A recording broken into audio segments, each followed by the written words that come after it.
So hello guys, good evening. कैसे हो आप सब? आपका एक बार फिर से स्वागत है आपके अपने चैनल आई विल पर, जिसमें कि हम कर रहे थे विजन आईएएस की टेस्ट सीरीज़। और आज हम जल्दी से जल्दी आ जाते हैं अपने टेस्ट नंबर 17 पर। तो चलिए जल्दी से स्टार्ट करते हैं अपने फर्स्ट क्वेश्चन से। हमारा फर्स्ट क्वेश्चन हमें क्या बोलता है? In the context of tourism sector, tourism sector के कॉन्टेक्स्ट में बताना है इंडिया में 2022 में कि फॉरेन टूरिस्ट अराइवल जो है उसमें किस कंट्री का शेयर कितना है, या फिर डिक्रीजिंग ऑर्डर में बताना है। सबसे पहले सबसे ज़्यादा कंट्री से जो लोग आए, मतलब फॉरेन टूरिस्ट अराइवल जो हुए, और उससे कम में हमें लगाना है। ठीक है, तो हमें बताना है कि सबसे ज़्यादा हमारे यहाँ पे कहाँ से आए। ठीक है, तो top 10 source countries for foreign tourist arrival in India during 2022 कौन कौन से थे?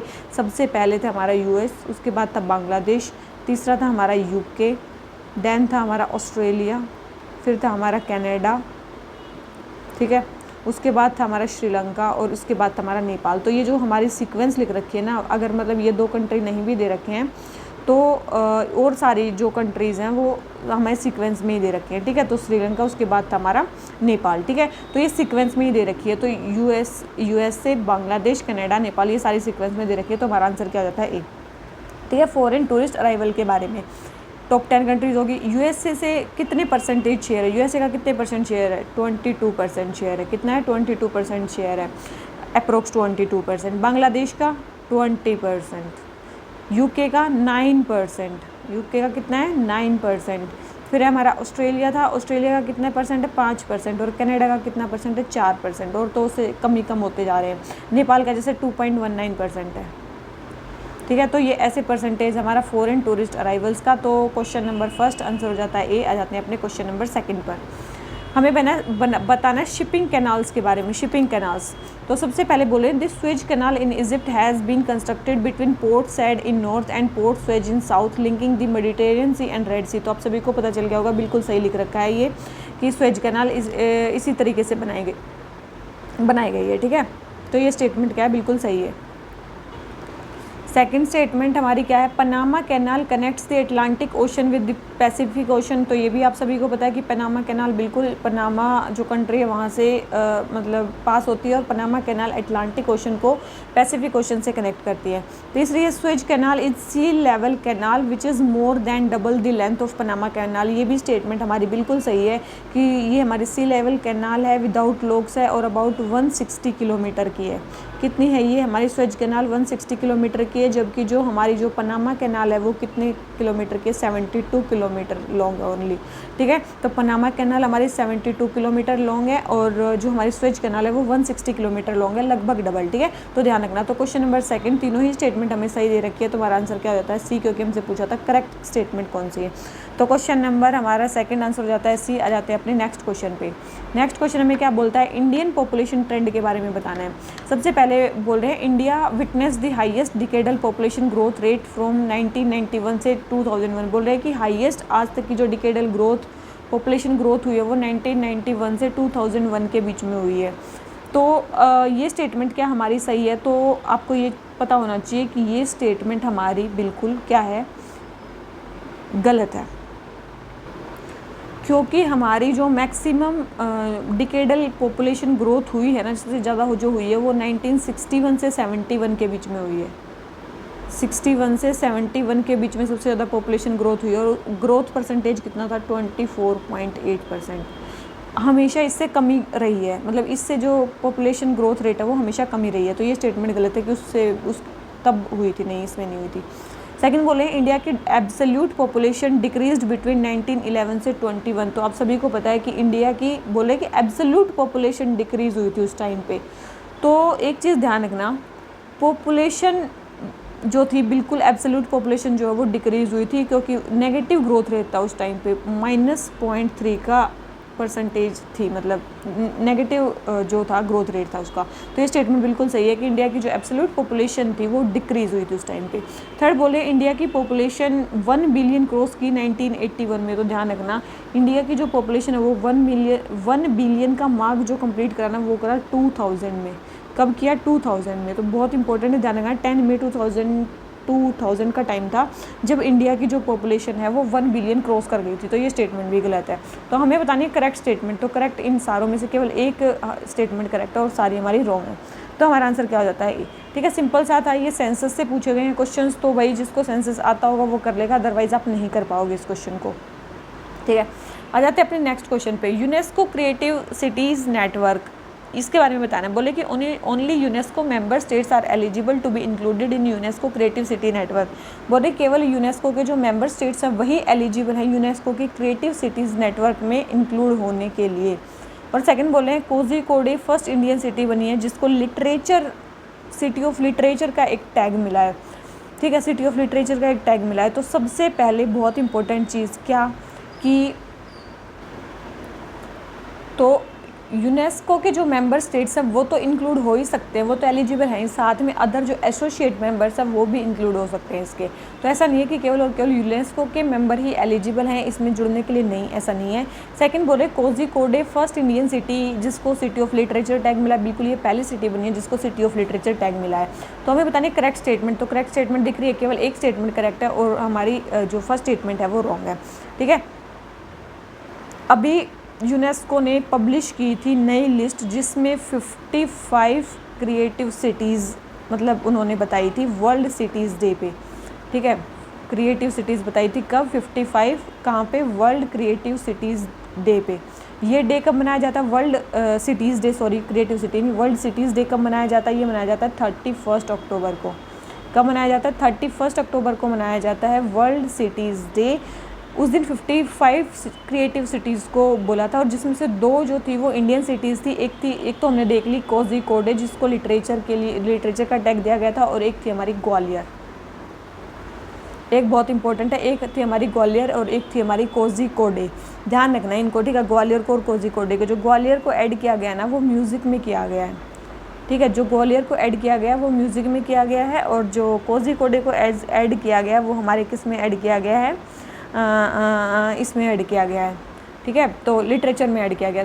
दूसरी चीज़ क्या है, ये यूसीसीएन कब बना, कब था ये बना था 2004 में। 2004 में बना था। यूनेस्को कब बना था, तो बहुत पहले बन गया था, 1946 में बन गया था, ये बाद में बना था। ठीक है, अभी जो भी सिलेक्टेड सिटीज़ होंगी ना वो पार्टिसिपेट करेंगी। यूसीसीएन का एक एनुअल कॉन्फ्रेंस होती है 2024 में, पुर्तगाल में होने जा रही है। कहाँ पे, पुर्तगाल। ठीक है, पोर्टुगल, वहाँ पे होने जा रही है, ब्रागा में।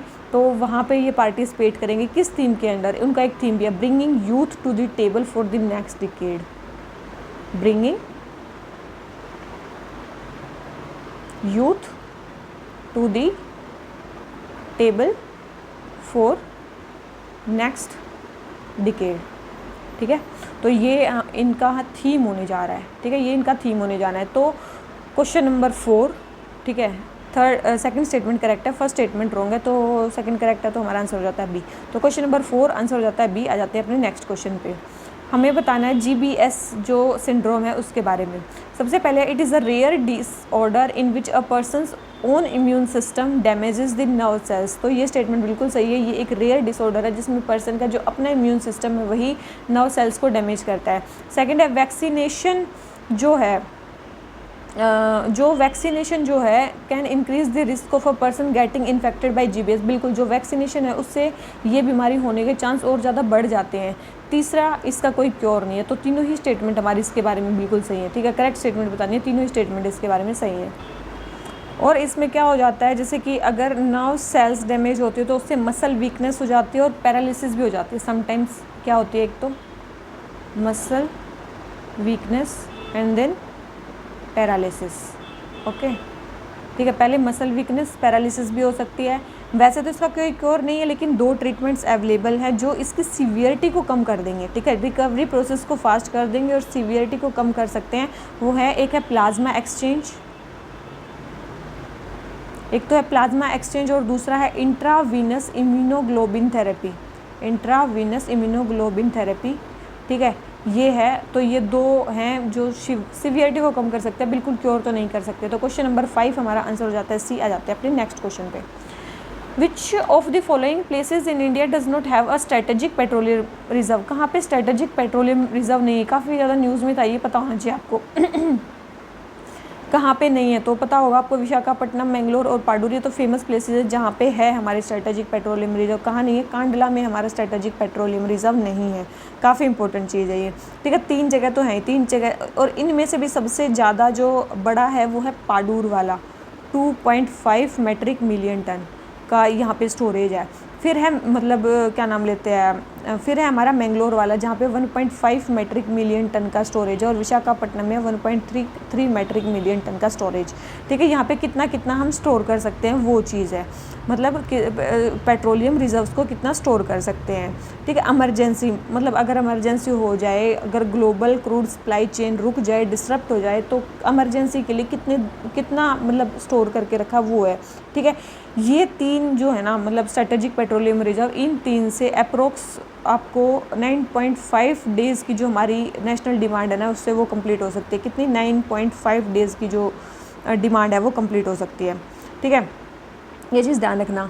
इसके अलावा अगर बात करें, क्योंकि 9.5 डेज़ IAEA की IAEA मतलब इंटरनेशनल जो एनर्जी एजेंसी है, उसका एक मैंडेट है कि आपके पास कम से कम जो है 90 डेज़ का स्टॉक होना चाहिए। कितना होना चाहिए? आपके पास 90 डेज़ का स्टॉक होना चाहिए, ये उन्होंने बोला है। तो ये जो केवल 3 रिजर्व्स हैं, यहीं से 9.5 डेज़ का रिजर्व तो हमारा यहीं पे है। और यहाँ की एक और बात क्या इम्पोर्टेंट है कि भाई ये 3 तो हैं ही, साथ में हम और भी अभी एडिशनल फैसिलिटी बना रहे हैं। जैसे हम 2 लोकेशन पे और भी अभी रिजर्व्स या लोकेशन बना रहे हैं जहाँ पे हम उसको स्टोर कर सकें, स्ट्रेटेजिक पेट्रोलियम रिजर्व्स को। कहाँ पे एडिशनल हम कितना बना रहे हैं? 6.5 मेट्रिक मिलियन टन की हम स्टोरेज बना रहे हैं, जिसमें से 2 जगह पे वो स्टोर की जाएगी। एक तो की जाएगी हमारी उड़ीसा में, उड़ीसा की एक जगह है चांदीकोल कुछ भी बोलो, ठीक है, चांदीकोल, वहाँ पे स्टोर किया जाएगा। कितना? 4 metric million ton. 4 metric million ton का तो स्टोरेज उड़ीसा में दिया जाएगा, और दूसरा बच गया हमारा, एक किया जाएगा पाडूर में पहले ही हमारा ज़्यादा था, अब और कर दिया जाएगा, वहाँ पे किया जाएगा 2.5 मेट्रिक मिलियन टन। कितना? 2.5 मेट्रिक मिलियन टन। अब यहाँ पे कितना हो जाएगा? टोटल 5 मेट्रिक मिलियन टन का स्टोरेज हो गया पाडूर में। तो ध्यान रखना, ये 2 लोकेशंस और भी बनाई जा रही हैं, और ये है फेज़ 2। फेज़ 2 में PPP मॉडल से बनाया जाएगा। ये है फेज़ 2। फेज़ 2 में किससे बनाया जाएगा? PPP मॉडल से ये क्रिएट किया जाएगा, ठीक है। PPP मॉडल से क्रिएट किया जाएगा, और 60 ईयर्स के बाद ये बैक गवर्नमेंट ऑफ इंडिया के पास ये स्टोरेज जो है वो आ जाएंगी, ठीक है। इसके अलावा अगर हम बात करें इसके बारे में, किसके बारे में? इन्हीं के बारे में। तो इनको जो बना रहा है वो कौन है? इनको बना रही है Indian strategic petroleum reserve limited. Indian strategic petroleum reserve limited, ठीक है। Indian strategic petroleum reserve limited, ये एक स्पेशल पर्पस व्हीकल है जो वोली ओन सब्सिडरी है किसका? ऑयल इंडस्ट्री डेवलपमेंट बोर्ड की। किसकी? ऑयल इंडस्ट्री डेवलपमेंट बोर्ड की एक सब्सिडरी है। ये किसके अंडर आती है? Ministry of petroleum and natural gas के अंडर आती है, ठीक है। और इस तरीके से मतलब टोटल मिलाएं ना, तो ये तो चलो अलग हो गया। टोटल अगर हम मिलाएं तो हमारे, जैसे मैंने बताया ना, IAEA का मैंडेट है कि 19 डेज़ का आपके पास स्टोरेज होना चाहिए। तो हमारे पास कितने दिन का स्टोरेज है? अप्रोक्स 90 डेज़ का स्टोरेज है। कैसे? जैसे ISPL है, ये कहीं ना कहीं से 22 डेज़ का स्टोरेज तो इसके पास है। और इन जो हमारी इंडियन रिफाइनरीज़ है ना, 65 डेज़ का स्टोरेज उनके पास है, जो इंडियन रिफाइनरीज़ हैं। तो अप्रोक्स 90 डेज़ का स्टोरेज हमारा ऐसे हो जाता है। तो ये चीज़ ध्यान रखना, ठीक है। और फेज़ देखो, फेज़ 1 में थे ये 3। ऐसा नहीं है कि केवल यहाँ पे इंडिया का ही मतलब जो ऑयल है वो स्टोर है। यहाँ पे Abu Dhabi national oil company, अगर कोई पूछ ले भाई, Abu Dhabi national oil company का भी यहाँ पे कुछ जो ऑयल है वो स्टोर है, 5.8 MB इन मैंगलोर, ठीक है। कहाँ पे स्टोर है? वो भी मैंगलोर में, काफ़ी इंपॉर्टेंट है, ठीक है। मैंगलोर में स्टोर है आबू धाबी का फेज़ 1 में। फेज़ 2 जो हमारा PPP से बनाया जा रहा है, मैंने बता दिया सबसे बिगेस्ट कौन सा है, सबसे छोटा कौन सा है, ठीक है। तो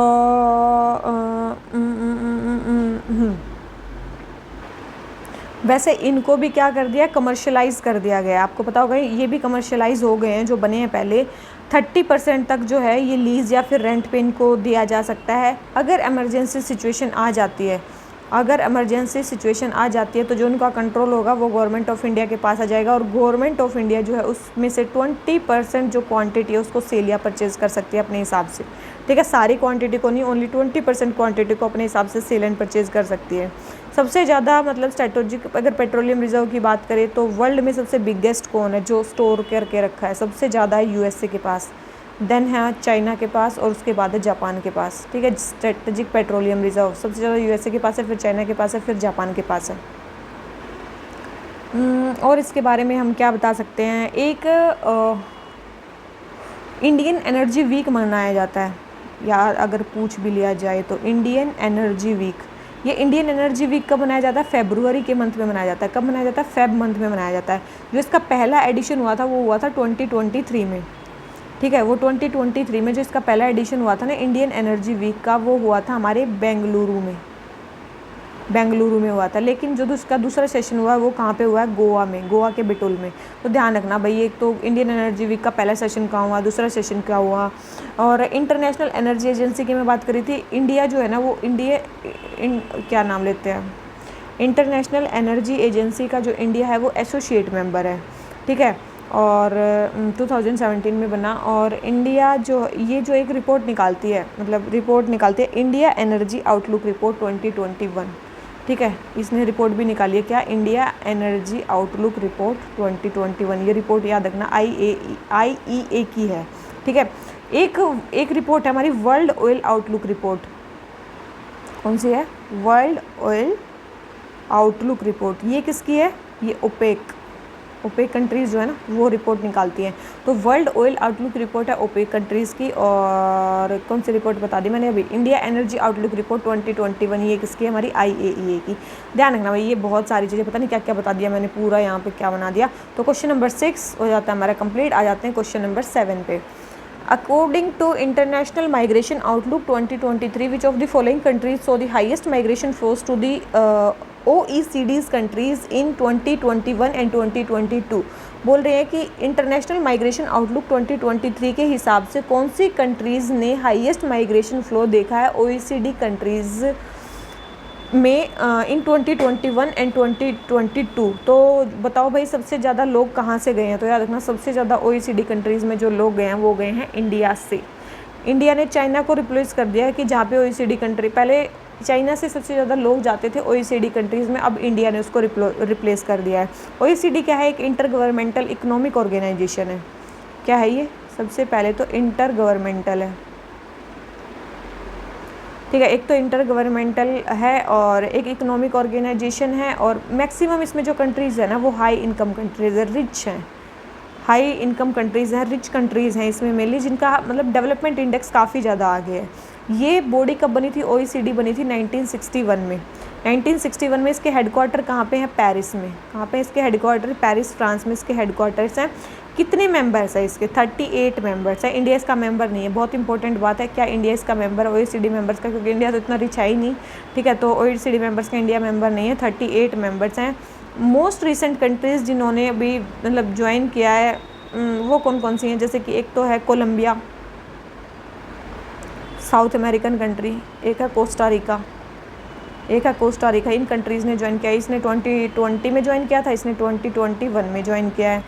ठीक है, और ये बहुत सारी रिपोर्ट्स भी निकालती है OECD, काफ़ी सारी रिपोर्ट्स भी निकालती है। कौन कौन सी रिपोर्ट्स निकालती है ये काफ़ी इंपॉर्टेंट हो जाता है। एक तो देखो, एक रिपोर्ट इंपॉर्टेंट है, वो है इंटरनेशनल माइग्रेशन आउटलुक। कौन सी है? जो अभी हमने देखी, इंटरनेशनल माइग्रेशन आउटलुक। देखो यही, ठीक है, इंटरनेशनल माइग्रेशन आउटलुक। इसको छोड़ के जितनी भी रिपोर्ट्स निकालते हैं उनके आगे लिखा हो रहता है OECD। जैसे कि OECD better life index, OECD economic outlook, OECD communication outlook, OECD internet economic outlook. एक और चीज़ भी ये निकालती है, बहुत इंपॉर्टेंट, ध्यान रखना, programme for international student assessment, programme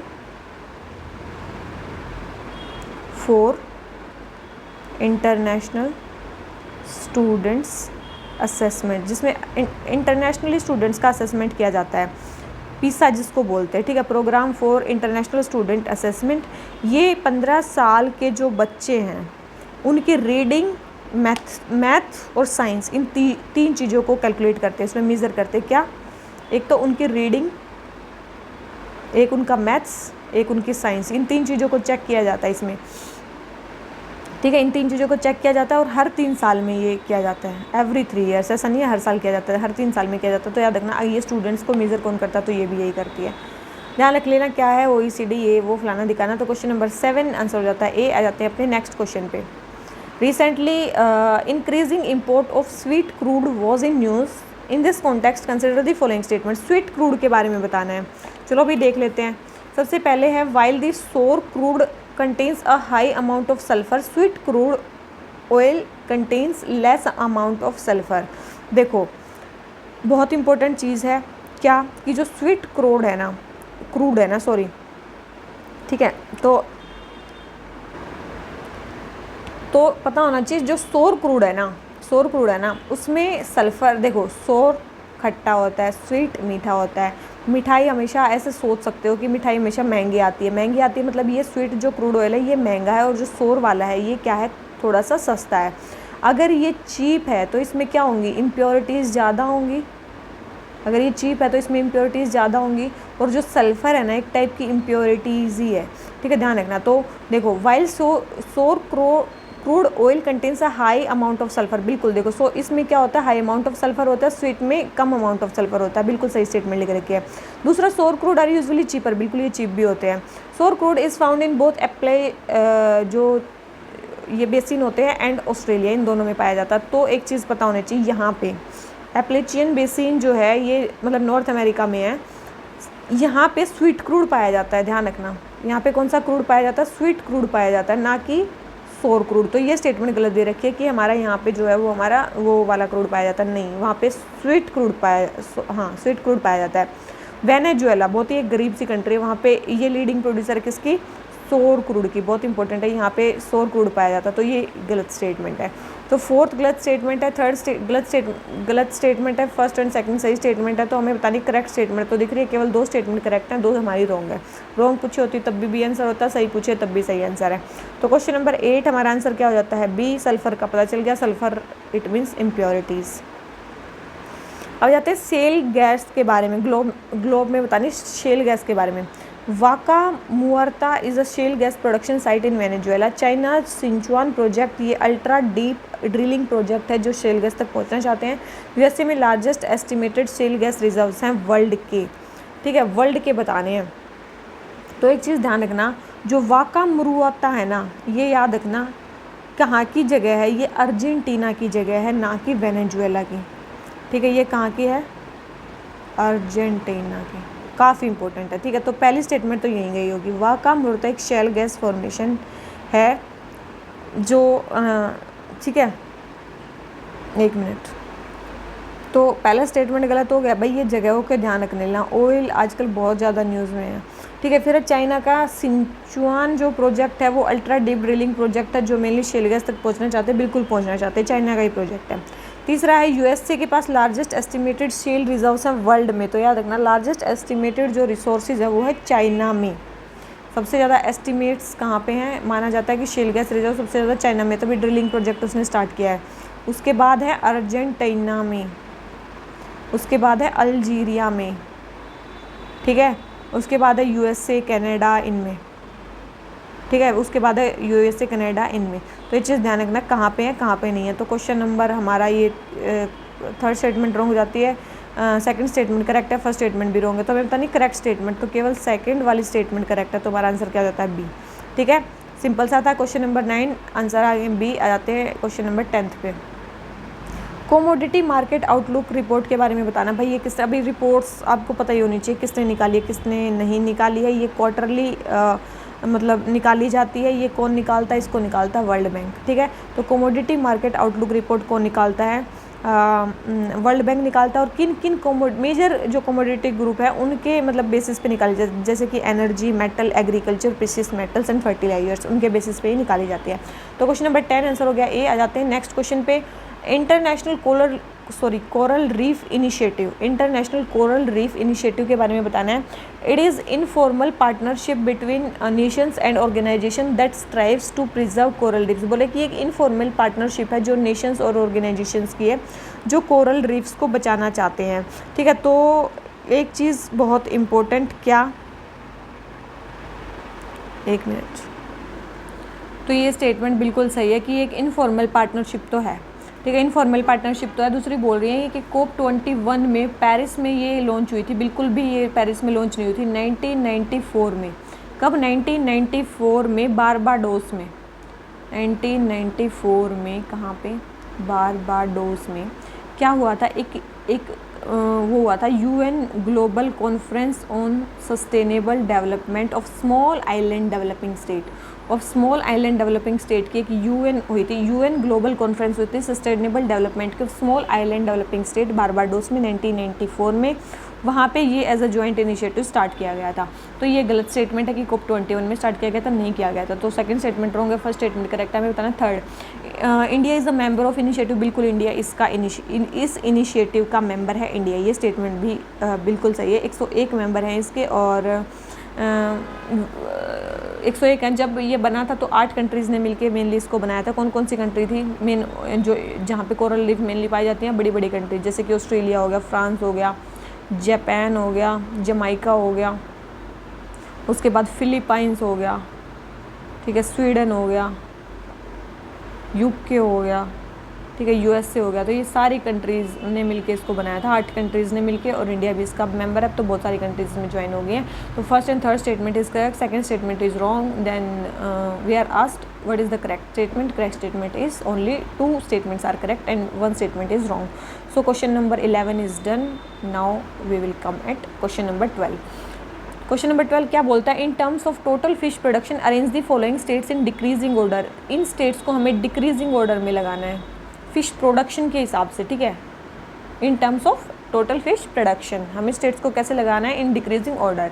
पहले सबसे ज़्यादा वाला लगाना है कि जहाँ सबसे ज़्यादा फिश प्रोड्यूस होती है, और उसके बाद सेकेंड वाला, ठीक है। तो आपको पता होना चाहिए कि भाई वैसे अगर टोटल इंडिया को बोला जाए ना, India 3rd largest fish producing country है। अगर इंडिया को बोला जाए as a India as a whole, तो India 3rd largest fish producing country है, जो ग्लोबली फ़िश प्रोडक्शन का 8% मतलब इंडिया प्रोड्यूस करता है, इतना ध्यान रखना, ठीक है। और एक्वा कल्चर में, फ़िश प्रोडक्शन में तो इंडिया 3rd है, याद रखना। फ़िश प्रोडक्शन में तो इंडिया 3rd है, लेकिन एक्वा कल्चर में क्या है? एक्वा कल्चर में इंडिया 2nd है, याद रखना। एक्वा कल्चर में क्या है? इंडिया 2nd है, ये भी काफ़ी इंपॉर्टेंट ध्यान रखने की। एक्वा कल्चर में इंडिया 2nd है। अब हमें क्या बताना था? हमें बतानी थी क्या बतानी थी? डिक्रीजिंग ऑर्डर बताना था टोटल फिश प्रोडक्शन का। तो सबसे ज़्यादा कौन प्रोड्यूस करता है तो, और सबसे कम कौन प्रोड्यूस करता है? देखो, सबसे पहले तो सबसे ज़्यादा प्रोड्यूस करता है आंध्रा, ठीक है, फिर अरुणाचल, असम, उसके बाद सेकंड पे आता है इस लिस्ट में से बिहार, ठीक है, एक मिनट, बिहार नहीं आता भाई, फिर आता है हमारा वेस्ट बंगाल, ठीक है। अब ये मतलब क्या है, आपको सीक्वेंस पता ही होनी चाहिए, ठीक है। सबसे पहले आएगा 1, फिर आएगा 4, फिर आएगा हमारा गुजरात, फिर आएगा हमारा बिहार। इन तीनों में तो फिर भी कोस्टल एरिया लगता है, इसमें कोस्टल एरिया नहीं लगता, तो ये तो सबसे लास्ट में ही आएगा। तो थर्ड स्टेटमेंट सबसे लास्ट में कर दो, और उसके बाद आंध्र प्रदेश, मतलब लगभग जो भी आप टेक्स्ट पढ़ोगे वहाँ पर मिलेगा कि आंध्र प्रदेश में सबसे ज़्यादा फिश प्रोडक्शन है। तो अगर आपको ये भी फैक्ट पता है तो भी इन दोनों में से भी आप ये क्वेश्चन कर दोगे कि मतलब सही कर दोगे। तो क्वेश्चन नंबर 12 हमारा आंसर हो जाता है बी। आ जाते हैं अपने नेक्स्ट क्वेश्चन पे, ठीक है। नेक्स्ट क्वेश्चन हमें क्या बोलता है? प्रोजेक्ट उद्भव। प्रोजेक्ट उद्भव रिसेंटली न्यूज़ में सुना हमने, ये क्या करना चाह रहे हैं, ठीक है, ये क्या करना चाह रहे हैं? तो ये जो प्रोजेक्ट उद्भव है ना, ये warfare and military tactics ancient tradition से रिविजिट करना चाह रहे हैं कि इंडिया में एंशियंट टाइम पे कौन सी मिलिट्री टैक्टिक्स यूज़ की जाती थी जो आज के टाइम पे हम कर सकते हैं। बस यही है। इंडियन आर्मी और United service institution of India जो है वो मिलके इस प्रोग्राम को चला रहे हैं ताकि हम एंशियंट विजडम को आज के टाइम पे यूज़ कर सकें। तो क्वेश्चन नंबर 14 पे आ जाते हैं। हमें बताना है बीच सैंड मिनरल्स कौन कौन से हैं, इसमें से कौन सो को बीच सैंड मिनरल्स बोला गया। तो याद रखना है इन सारों को ही बीच सैंड मिनरल्स बोला गया है, नहीं बोला गया है। याद रखना इन सारों को नहीं बोला गया है, ठीक है। ये क्वेश्चन है ना, समटाइम्स ऐसे होते हैं कि आप सारे आंसर लगा के आओगे कि यार सारों को ही बोला जाता होगा, ठीक है, लेकिन इसमें से सारों को नहीं बोला जाता। ये भी बहुत इंपॉर्टेंट ध्यान रखने की चीज़ है। क्यों? याद रखना, अभी beach sand minerals primarily 6 type के हैं। Beach sand minerals mainly 6 type के हैं, जिसमें से 3 तो हमें दे रखे हैं। एक तो इल्यूमिनाइट, एक मोनाजाइट और एक हमारा सिलीमेनाइट, ठीक है। 3 तो हो गए। और हमारे 3 कौन से हैं? 3 तो हमने देख लिए। एक है हमारा रूटाइल, एक है हमारा जिरकॉन और एक है हमारा गार्नेट। ये प्राइमरली हमारे 6 बीच सैंड मिनरल्स हैं। इसके अलावा जो चाल्कोपाइराइट है ये मिनरल ओर है। ये क्या है? मिनरल ओर है, और ये कॉपर आयरन सल्फाइड मिनरल है। कौन सा है? कॉपर आयरन सल्फाइड मिनरल है ये चाल्कोपाइराइट, ध्यान रखना, ठीक है। तो ये हमारा वैसा वाला नहीं है, तो ये स्टेटमेंट रॉन्ग हो जाती है। तो थर्ड हमारा ये गलत है, first second and third fourth हैं, तो फर्स्ट सेकंड एंड फोर्थ हमारा आंसर क्या हो गया? डी, ठीक है। तो ऐसे करने ध्यान रखना। 6 हमारे बीच सैंड मिनरल्स कौन से हैं? चाल्कोपाइराइट क्या है? अगर मतलब वैसे याद ना रहे तो वैसे भी आप याद कर सकते हो इसको, ठीक है। तो ध्यान रखना। और ये कहाँ पे मेंशन किए गए हैं? Mines and minerals development and regulation act 1957 में, ठीक है, ध्यान रखना। तो क्वेश्चन नंबर 14 आंसर हो गया डी। आ जाते हैं नेक्स्ट क्वेश्चन पे। Trans Canadian highway connects west coast of Canada to the east coast of Canada. बोले कि ट्रांस कैनेडियन जो हमारा हाईवे है वो वेस्ट कोस्ट ऑफ कनाडा को ईस्ट कोस्ट ऑफ कनाडा से कनेक्ट करता है। तो एक चीज़ पता होनी चाहिए क्या, कि जो बिल्कुल ये जो ट्रांस कैनेडियन हाईवे है ये हमारे वेस्ट कोस्ट को ईस्ट कोस्ट से कनेक्ट करता है। वैनकूवर जो वेस्ट कोस्ट में है, वैनकूवर को किससे कनेक्ट करता है? न्यू फाउंडलैंड जो ईस्ट साइड में है उसको कनेक्ट करता है, न्यू फाउंडलैंड, ठीक है, उसको उससे कनेक्ट करता है। सेकंड है अलास्कन हाईवे जो है वो अलास्का को सिएटल से कनेक्ट करता है। तो याद रखना अलास्कन जो हाईवे है ना वो कनाडा में एक जगह है, कनाडा में एक जगह है एडमंटन, ठीक है, उसको कनेक्ट करता है अलास्का के एनकरेज से, ठीक है। तो ये गलत है कि ये उसको कनेक्ट करता है। थर्ड है the trans continental Stuart highway जो है वो नॉर्थ कोस्ट ऑफ ऑस्ट्रेलिया को साउथ कोस्ट ऑफ ऑस्ट्रेलिया से कनेक्ट करता है। तो ध्यान रखना trans continental Stuart highway Darwin जो नॉर्थ कोस्ट पे है, किसको? नॉर्थ कोस्ट पे जो डार्विन है उसको कनेक्ट करता है किससे? मेलबर्न जो साउथ कोस्ट पे है, जो मेलबर्न साउथ कोस्ट पे उससे इसको कनेक्ट करता है, ठीक है। तो थर्ड स्टेटमेंट हमारी करेक्ट है, फर्स्ट स्टेटमेंट हमारी करेक्ट है, सेकंड स्टेटमेंट हमारी रॉन्ग है। तो हमें बतानी है करेक्ट स्टेटमेंट, तो दिख रही है फर्स्ट एंड थर्ड हमारी करेक्ट है और ये हमारी रॉन्ग है। तो हमारा आंसर क्या हो गया? ए, ठीक है। ये भाई NCERT अगर आपने पढ़ी है तो वहाँ पे आपको दिख जाएंगी सारे हाईवेज़। तो क्वेश्चन नंबर 15 आंसर हो जाता है ए। आ जाते हैं नेक्स्ट क्वेश्चन पे। Which indigenous tribe resides in Amazon rain forest of South America. South America के अमेजन रेन फॉरेस्ट में कौन सी इंडिजिनस ट्राइब रहती है? पता है तो पता है, अदरवाइज़ नहीं पता तो क्या ही कर सकते हैं। तो ये कौन सी ट्राइब रहती है? यानोमानी ट्राइब रहती है। कहाँ से? यानोमानी ट्राइब रहती है। जो ये इन्यूइट है ना ये आर्कटिक रीजन में रहती है। ये ट्राइब कहाँ पे? ये आर्कटिक रीजन में रहती है। अपाचे ये कहाँ रहते हैं? नॉर्थ अमेरिका में रहते हैं। और जो माओरी हैं ये कहाँ रहते हैं? न्यूजीलैंड में। कहाँ रहते हैं? न्यूजीलैंड में। तो बस यही ध्यान रखना है। तो क्वेश्चन नंबर 16 आंसर हो जाता है बी। आ जाते हैं अपने नेक्स्ट क्वेश्चन पे। लैंड यूज़ कैटेगरी के बारे में बताना है। सबसे पहले यदि net sown area has increase since 1950-51। बोले कि जो नेट सोन एरिया है वो बढ़ गया है सिंस 1950-51। देखो लगभग चीज़ें बढ़ी हैं, 2-3 चीज़ें घटी हैं, ठीक है, 1951 से, ठीक है। तो इसमें बोले कि जो नेट सोन एरिया है हमारा वो बढ़ गया है। तो ये स्टेटमेंट करेक्ट है हमारी कि जो नेट सोन एरिया है हमारा वो तो बढ़ गया है भाई, वो तो बढ़ गया है। सेकंड बोल रहे हैं कि barren and uncultivated wasteland has decrease. जो बैरन और अनकल्टिवेटेड वेस्टलैंड है वो घट गई है, तो ये भी घट गई है। तीसरा बोल रहे हैं एरिया अंडर फॉरेस्ट है स्टीडली डिक्रीज। देखो फॉरेस्ट के अंदर भी एरिया क्या हुआ? बढ़ा है, घटा नहीं है। तो याद रखना ये एरिया भी क्या करा है? बढ़ा है। तीसरी चीज़ है permanent pastures and grazing land have steadily decrease since 1951। तो ये जो ग्रेजिंग लैंड और परमानेंट जो पास्चर्स हैं ये क्या हुए हैं? इंक्रीज हुए हैं, डिक्रीज नहीं हुए हैं। तो ये स्टेटमेंट भी गलत है, ठीक है। तो 2 स्टेटमेंट गलत है, 2 सही हैं। तो हमें बतानी करेक्ट। तो फर्स्ट एंड सेकंड करेक्ट है और सारी हमारी रॉन्ग है। अब देखो घटे कौन से? 2 तो हमने देख लिए। एक तो घटा है, एक तो बढ़िया भी बढ़ा है, ये घटा। देखो एक तो बैरन एंड अनकल्टिवेटेड वेस्टलैंड हमारी घटी है। एक हमारा क्या घटा है? ये भी बढ़ा है, ये भी बढ़ा है, ये भी बढ़ाई है। देखो एक तो बैरन लैंड हमारी घटी है। दूसरी चीज़ हमारा घटा क्या है? एक कल्टिवेबल वेस्टलैंड, कल्टिवेबल वेस्टलैंड भी हमारी कम हुई है। और तीसरी हमारी कम हुई है फैलो अदर देन करंट फैलो फैलो अदर देन करंट फैलो। तो ये और ये दोनों कम हुई हैं, ये तीनों कम हुई हैं, और इसके अलावा जितनी भी चीज़ें हैं वो बढ़ी हैं। जैसे कि नेट सोन एरिया बढ़ गया, करंट फैलो लैंड बढ़ गई। मैंने क्या बोली, fallow land other than current fallow वो घटी है, लेकिन करंट फैलो जो है वो बढ़ गई है।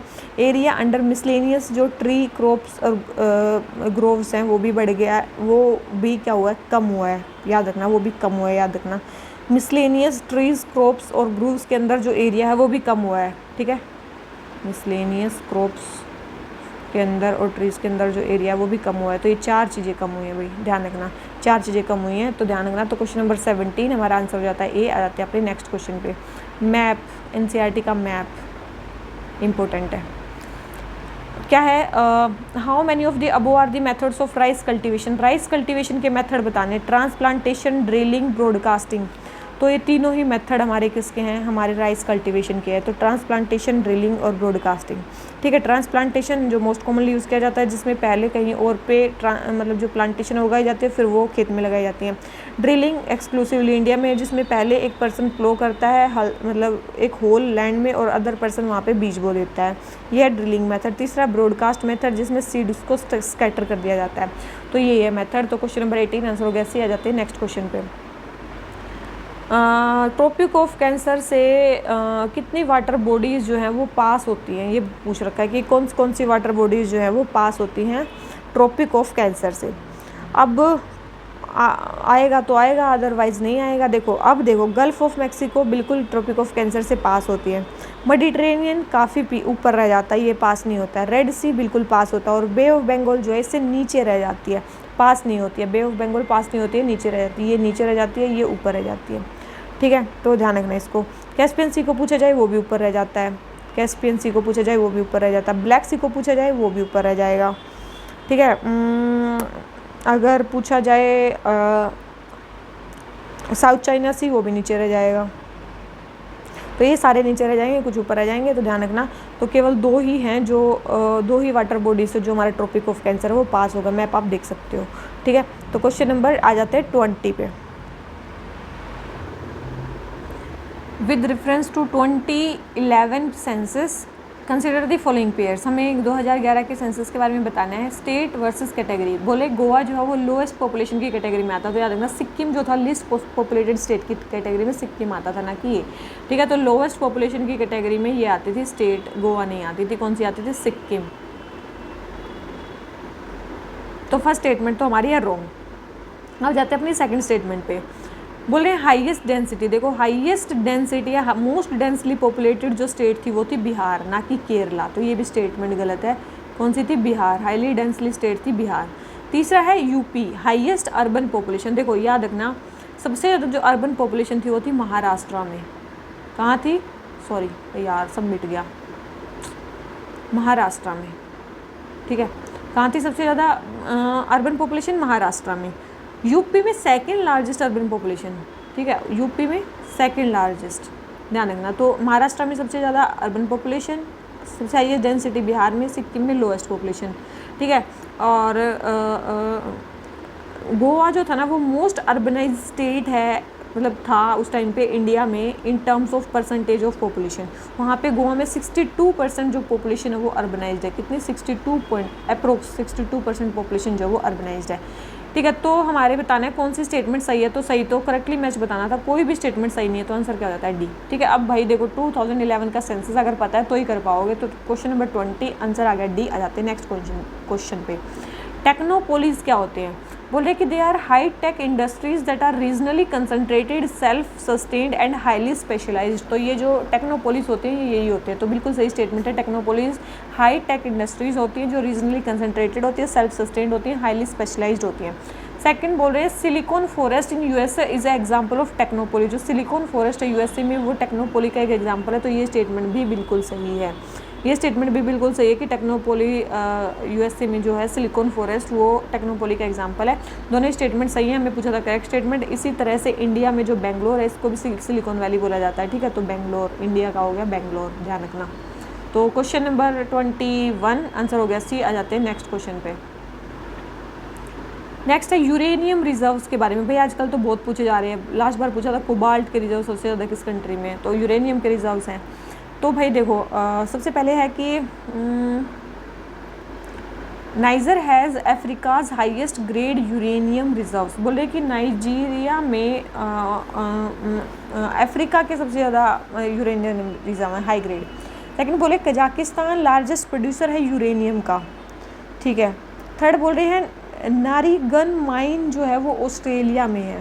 तो याद रखना जो नारीगन माइन है ना, ये बिगेस्ट न्यूक्लियर रिजर्व है, और ये पता है कहाँ पे है, ईरान में है, ठीक है, ईरान में है ये। तो ये जो है ऑस्ट्रेलिया में तो नहीं है, ये तो ईरान में है। तो एक स्टेटमेंट तो होगी हमारी रॉन्ग कि ये यहाँ पे है, तो ये कहाँ पे है, ईरान में है, तो ये स्टेटमेंट तो होगी गलत। दूसरी चीज़ क्या है कि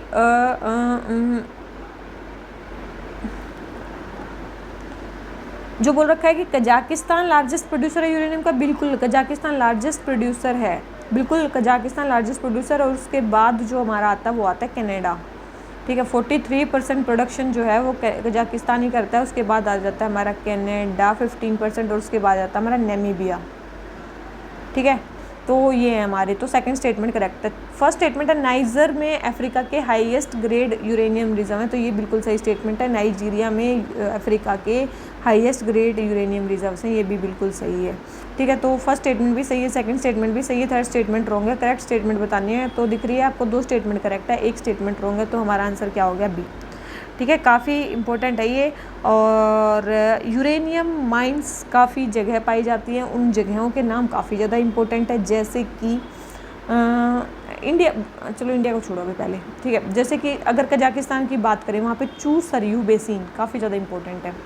कहाँ पे बात कर रही हूँ, कजाकिस्तान में एक चू सरयू बेसिन, यहाँ पे क्या पाया जाता है, मेनली यूरेनियम पाया जाता है, ठीक है। इसके अलावा ओलंपिक डैम और रेंजर माइन ऑस्ट्रेलिया में। अगर ऑस्ट्रेलिया की बात करें, ये कहाँ पे है, यहाँ पे ओलंपिक डैम अगर पूछा जाए, ओलंपिक डैम और रेंजर माइन, ये इम्पोर्टेंट है, ठीक है। ये 2 चीज़ कहाँ पाई जाती है, ऑस्ट्रेलिया में पाई जाती हैं। फिर है हमारा क्या नाम लेते हैं, कनाडा। कनाडा में भी काफ़ी सारी जगहें हैं जहाँ पे मतलब यूरेनियम पाया जाता है, जैसे कि अथाबस्का बेसिन, ठीक है। फिर है सिगार लेक, और एक है हमारा मैक आर्थर रिवर,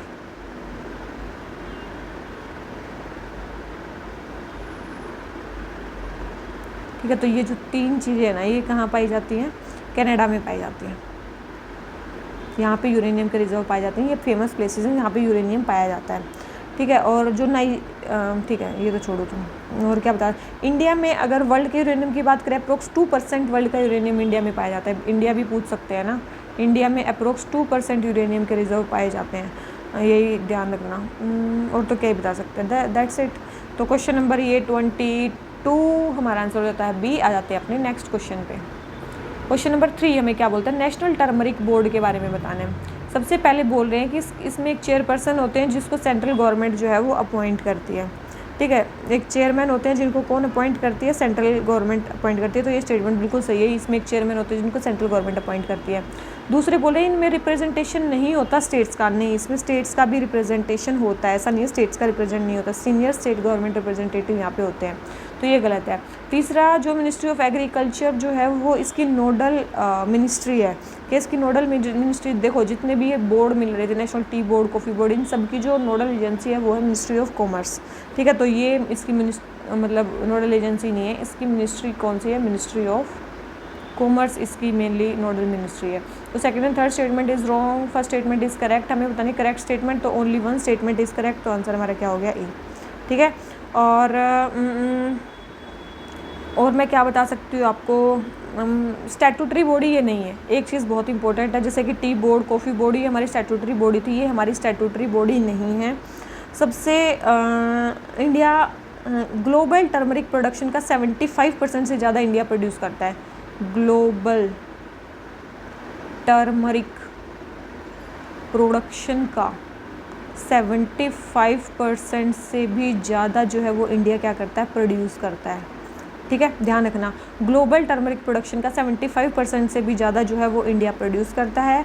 और अगर बात करें सबसे ज़्यादा, अगर इन मतलब प्रोडक्शन की भी बात करें, मतलब 75% तो करता ही, उसमें से भी सबसे ज़्यादा किस स्टेट में होता है, तो वो है सबसे ज़्यादा महाराष्ट्र, फिर है तेलंगाना, फिर है हमारा कर्नाटका और तमिलनाडु। ठीक है, इन स्टेट्स में जो है हमारा ये सबसे ज़्यादा प्रोड्यूस होता है टर्मरिक। ठीक है, हमारे कुछ टारगेट्स वगैरह भी है क्या, जैसे कि हमारा एक तो है टर्मरिक के लिए एक्सपोर्ट का हमारा टारगेट है कि हमें 2030 तक जो एक्सपोर्ट करना है ना, वो $1 बिलियन तक कर देना है। कितना करना है? $1 बिलियन तक हमें एक्सपोर्ट कर देना है। फिर टर्मरिक के देखो, हम प्रोडक्शन तो 75% से ज़्यादा करते हैं, लेकिन ट्रेड में इंडिया का कितना पार्ट है? ट्रेड में कितना परसेंट वर्ल्ड के ट्रेड, जो टर्मरिक का वर्ल्ड में ट्रेड होता है, उसका कितना परसेंट शेयर इंडिया, मतलब इंडिया का है, वो है 62% शेयर इंडिया का है। ठीक है, और सबसे ज़्यादा एक्सपोर्ट मार्केट हमारी कहाँ जाता है? ये सबसे ज़्यादा जाता है बांग्लादेश, UAE, USA या फिर मलेशिया, यहाँ पे जाता है। ठीक है, तो क्वेश्चन नंबर 23 आंसर हो गया ए। आ जाते हैं अपने नेक्स्ट क्वेश्चन पे। नेक्स्ट क्वेश्चन में क्या बोलता है? In the context of urbanisation what role does a primate city typically play in the economic and administrative affairs of a country. बोले कि एक प्राइमेट सिटी क्या रोल प्ले करती है इकोनॉमिक और एडमिनिस्ट्रेटिव अफेयर्स में किसी कंट्री के। तो हमें 4 ऑप्शन दे रखे हैं। बोले कि primate city primarily serves as a secondary economic center and a satellite city focusing on specialized industries। ठीक है, दूसरी बोल रहे सबसे पहले तो देखो प्राइमेट सिटी होती क्या? Primate city is the largest city, मतलब प्राइमेट सिटी लार्जेस्ट सिटी होती है जो अपनी सेकंड लार्जेस्ट सिटी से दुगनी बड़ी होती है। समझ गए कि मान लो कि जैसे दिल्ली है और कोई एक्स सिटी है, दिल्ली उससे मान लो डबल टाइम बड़ी हो, मतलब डबल बड़ी हो, और उससे डबल ही सिग्निफिकेंट हो सोशली, इकोनॉमिकली, हर तरीके से, उसको बोलते हैं प्राइमेट सिटी। ये प्राइमेट सिटी का कंसेप्ट मार्क जेफरसन ने 1939 में दिया था। कब दिया था? 1939 में दिया था। ठीक है, तो ये बोले कि primate city primarily serve as secondary economic centre. Secondary economic centre तो ये होगी नहीं, ठीक है, क्योंकि यही सेंटर होगी, तो ये स्टेटमेंट तो गलत है कि वो सेकेंडरी इकोनॉमिक सेंटर होगी। सेकंड बोल रही primate city is the dominant economic administrative centre of the country often hosting government institution and major businesses. बिल्कुल ये होती है हमारी प्राइमेट सिटी के बारे में, सही है। थर्ड बोल रहे primate city has no specific economic administrative role, नहीं, इनका मेन रोल होता है। तीसरे फोर्थ बोल रहे हैं primate city exclusively focuses on cultural and artistic endeavours with minimal economic importance. नहीं, इनकी इकोनॉमिक इंपॉर्टेंस मतलब बहुत ज़्यादा होती है। तो ये प्राइमेट सिटी का कंसेप्ट। तो क्वेश्चन नंबर हमारा 24 हमारा आंसर हो जाता है बी। आ जाते हैं नेक्स्ट क्वेश्चन पे। नेक्स्ट है हमारा किसके बारे में? 2 स्टेटमेंट दे रखे हैं, स्टेटमेंट 1 स्टेटमेंट 2। एक gravity battery is a type of electricity storage device that involves lifting and lowering heavy weight. बोल रहे हैं कि जो ग्रेविटी बैटरी एक टाइप की इलेक्ट्रिसिटी स्टोरेज डिवाइस है जिसमें इन्वॉल्व होती है लिफ्टिंग एंड लॉवरिंग जो हैवी वेट की है वो। तो ध्यान रखना, बिल्कुल सही स्टेटमेंट दे रखी है ये कि बिल्कुल एक ग्रेविटी बैटरी जो है वो उसी को बोलते हैं। सेकंड बोल रहे हैं in a gravity battery electrical energy is stored और ट्रांसफॉर्म्ड इनटू काइनेटिक एनर्जी। बोल रहे हैं कि इसमें जो है इलेक्ट्रिक एनर्जी जो है वो चेंज होती है काइनेटिक एनर्जी में। बिल्कुल भी नहीं, यहाँ पे जो पोटेंशियल एनर्जी है वो इलेक्ट्रिसिटी में कन्वर्ट होती है। कौन सी? पोटेंशियल एनर्जी, ना कि वो। तो ये स्टेटमेंट रॉन्ग है, तो सेकंड स्टेटमेंट रॉन्ग है, फर्स्ट स्टेटमेंट करेक्ट है। तो हमारा आंसर आ गया सी डायरेक्ट। ठीक है, आंसर आ गया सी। तो क्वेश्चन नंबर 25 आंसर हो गया सी। आ जाते हैं नेक्स्ट क्वेश्चन पे। ट्रांस कॉन्टिनेंटल रेलवे के बारे में बात करनी है। ट्रांस साइबेरियन रेलवे जो है वो बोल रहे हैं कि east coast of North Atlantic Ocean को जोड़ती है west coast of Pacific Ocean से। ट्रांस साइबेरियन रेलवे तो पता होना चाहिए भाई, ट्रांस साइबेरियन रेलवे क्या इनको जोड़ती है? तो बिल्कुल गलत स्टेटमेंट दे रखी है। जो ट्रांस साइबेरियन रेलवे है ना, वो कहाँ से कहाँ जाती है? पिट्सबर्ग, वेस्ट में है पिट्सबर्ग। पिट्सबर्ग से जाती है वेस्ट में व्लादिवोस्तोक जो ईस्ट में है, ईस्ट कोस्ट पे, उसमें जाती है, रशिया से पास होती है। ठीक है, तो ये बिल्कुल गलत स्टेटमेंट कि वहाँ से जाती है, नहीं, वहाँ नहीं जाती। तो ईस्ट में है हमारा पैसिफिक कोस्ट, वैसे भी वो वेस्ट में नहीं है, तो ये स्टेटमेंट गलत है। तो क्वेश्चन नंबर 26 का पहली स्टेटमेंट गलत दे रखी है, तो ये गलत है कि भाई बता दिया मैंने क्या क्या है। और यही जो है ना, ये मोस्ट इम्पोर्टेंट रूट है एशिया में और लॉन्गेस्ट है, डबल ट्रैक्ड है, इलेक्ट्रीफाइड ट्रांसकॉन्टिनेंटल रेलवे भी है, ये इलेक्ट्रीफाइड ट्रांसकॉन्टिनेंटल रेलवे भी है। दूसरा बोल रहे हैं Australian transcontinental railway longest double tracked electrified, देखो नहीं, longest double tracked electrified transcontinental railway कौन सी है, ये दोनों फीचर्स हैं हमारे ट्रांस साइबेरियन रेलवे के, इसके नहीं है। जो ये ऑस्ट्रेलियन वाली है ना, ये क्या नाम लेते हैं, ऑस्ट्रेलियन वाली जो है हमारी, ये यहाँ से वो नहीं होती है एक सेकेंड गाइज। तो हमारी ये तो इसके बारे में गलत स्टेटमेंट दे रखी है, तो सेकंड स्टेटमेंट रॉन्ग है, फर्स्ट स्टेटमेंट भी रॉन्ग ही है। तो क्वेश्चन नंबर 26 दोनों स्टेटमेंट रॉन्ग है, तो हमारा आंसर क्या हो जाता है डी। ठीक है, सिंपल सा क्वेश्चन था, क्वेश्चन ये हो जाता है डी। आ जाते हैं अपने नेक्स्ट क्वेश्चन पे। नेक्स्ट क्वेश्चन में कौन सा बोलता है, क्वेश्चन नंबर 27, कौन सी कोल माइन किस कंट्री में है, भाई पता ही होना चाहिए। ठीक है, अब कोई कुछ नहीं कर सकता इसके बारे में। तो जो North Antelope Rochelle coal mine है, ये कहाँ पे है, यूएसए में है, ये तो बिल्कुल सही स्टेटमेंट है। सेकंड है जिनतई कोल माइन, ये कहाँ पे है, ये कहाँ पे, चाइना में, ना कि जापान में। जिनतई कहाँ पे है, चाइना में। फिर है हैम्बेच माइन, ये कहाँ पे है, क्या ये फ्रांस में है, नहीं, ये कहाँ पे है, जर्मनी में। हैम्बेच कहाँ पे है, जर्मनी में। तो ये फर्स्ट स्टेटमेंट करेक्ट है, सेकंड थर्ड स्टेटमेंट रॉन्ग है, हमें बताना है करेक्टली मैच्ड। तो only one is correctly matched and two statements are not correctly matched. तो question number 27 is done. Now come at question number 28. What question number 28 says that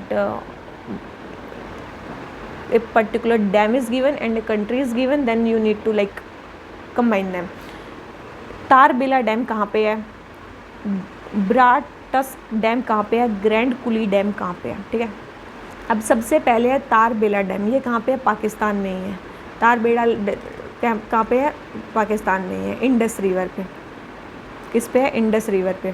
फिर अब ब्राटस्क dam, ये कहाँ पे है, रशिया में है क्या, बिल्कुल ये रशिया में ही है, साइबेरिया में है। अंगारा रिवर पे है, किस पे है, अंगारा रिवर पे। फिर है ग्रैंड कुली डैम, ये ग्रैंड कुली डैम कहाँ पे है, ग्रैंड कुली डैम क्या यूके में है, यूएसए में है, ये याद रखना। कहाँ पे है ग्रैंड कुली डैम, यूएसए में है, कोलंबिया रिवर के ऊपर, कोलंबिया रिवर के ऊपर है। तो ये गलत है। तो थर्ड स्टेटमेंट रॉन्ग है, first and second statement correct है। करेक्टली मैच्ड बताना है, तो two statements are correctly matched, एक नहीं है, तो आंसर हो जाता है बी। और भी काफ़ी सारे इंपॉर्टेंट डैम्स हैं वर्ल्ड में, देखो दो तो हमने तीन तो देख लिए। इसके अलावा करीबा डैम का नाम सुना होगा, ये काफ़ी ज़्यादा इंपॉर्टेंट है। करीबा डैम, जो करीबा डैम है ना, ये जिम्बाब्वे में है, काफ़ी फेमस है ये। ठीक है, याद रख लेना, इसको तो ज़रूर याद रख लेना। करीबा डैम कहाँ पे है, जिम्बाब्वे में। एक है गुरी डैम, गुरी डैम, ये गुरी डैम जो है ना, ये वेनेजुएला में है। एक है असवान डैम, असवान डैम कहाँ पे है, इजिप्ट में है। एक है ज़ेया डैम, रशिया का डैम है ये। ज़ेया डैम कहाँ पे है, रशिया का डैम है। डैनियल जॉनसन डैम कहाँ का लग रहा है, डैनियल जॉनसन डैम कहाँ का लग रहा है, डीजे डैम। डीजे डैम है यहाँ का, कनाडा का। कहाँ का है, कनाडा का। अकोसोम्बो डैम, अकोसोम्बो डैम कहाँ का लग रहा है, अफ्रीका में है ये, किसका, घाना का। कहाँ का है, घाना का। अकोसोम्बो डैम कहाँ पे है, घाना का। क्रास्नोयार्स्क डैम कहाँ पे है, कौन सा डैम बोल रही हूँ, क्रास्नोयार्स्क डैम कहाँ का है, रशिया का। ठीक है, ये भाई डैम याद कर लेना। ठीक है, कौन कौन से इंपॉर्टेंट, अगर मैं इनको ना बताती तो बोलते कि भाई जो कम से कम वहाँ बता रखा वहाँ तो वो तो बताओ, चलो ठीक है। ठीक है, तो क्वेश्चन नंबर 28 आंसर हो गया बी, याद कर लेना इनको। ठीक है, इंपॉर्टेंट ये बहुत ज़्यादा मुश्किल नहीं है, मतलब आसानी है। तो क्वेश्चन नंबर 28 आंसर हो गया, जो भी हो गया हमारा बी। आ जाते हैं नेक्स्ट क्वेश्चन पे। R21 या मैट्रिक्स M1 वैक्सीन किसके लिए, किस उसके बारे में बताना है। सबसे पहले है हमारा क्या बोल रखा है कि it is first malaria vaccine recommended by WHO। देखो ये सेकंड मलेरिया वैक्सीन है, सबसे पहली बात तो पहली नहीं है, तो ये स्टेटमेंट रॉन्ग हो जाती है कि ये पहली है, नहीं ये पहली नहीं है, दूसरी है। सेकेंड है the vaccine was developed by University of Oxford and Serum Institute of India, बिल्कुल इन्होंने मिलके ही इसको बनाया है, ये स्टेटमेंट बिल्कुल सही है। दूसरी है कि the vaccine acts against Plasmodium falciparum the deadliest malaria pest parasite most prevalent on African continent. ये भी बिल्कुल सही स्टेटमेंट है। तो फर्स्ट स्टेटमेंट रॉन्ग है, second and third statement correct है। मैं बताने करेक्ट स्टेटमेंट, तो 2 स्टेटमेंट करेक्ट है, 1 स्टेटमेंट रॉन्ग है। तो हमारा आंसर क्या हो गया? बी। ठीक है, बस यही था इसके बारे में, कुछ नहीं था बहुत ज़्यादा। ये नई वैक्सीन खोजी गई है, किसने खोजी है और कितने नंबर वाली है। तो क्वेश्चन नंबर 29 आंसर हो गया बी। आ जाते हैं क्वेश्चन नंबर 30 पे। रेयर अर्थ मेटल रिजर्व्स के बारे में बताना, रेयर एलिमेंट रिजर्व्स के बारे में बोल रहे हैं कि इंडिया में second largest rare earth reserves है चाइना के बाद। ठीक है, तो चाइना में तो है ही सबसे ज़्यादा, तो याद रखना। लेकिन जो सेकंड लार्जेस्ट है ना वो वियतनाम में है, इंडिया में नहीं है। इंडिया तो दूर दूर तक नहीं है, सबसे ज़्यादा तो चाइना में है, दूसरे वियतनाम, ब्राज़ील आता है, फिर आता है रशिया, तो ऐसे ही है। तो ये इंडिया में तो नहीं है, तो फर्स्ट स्टेटमेंट रॉन्ग होगी। सेकेंड है no earth rare earth element are currently mined in Europe. क्या ऐसा मतलब कहीं मतलब कोई यूरोप में कोई ऐसी जगह ही नहीं है जहाँ पे ये माइन ही नहीं करे जा रहे। तो ये स्टेटमेंट क्या है हमारी, बिल्कुल सही दे रखी है। अभी यूरोप में हैवी रेगुलेटरी बैरियर्स हैं, वहाँ पे आप माइनिंग नहीं कर सकते। ठीक है, तो ये बिल्कुल सही स्टेटमेंट दे रखी है कि no rare earth elements are currently mined in Europe, बिल्कुल, क्योंकि वहाँ पे बैन कर रखे गवर्नमेंट ने।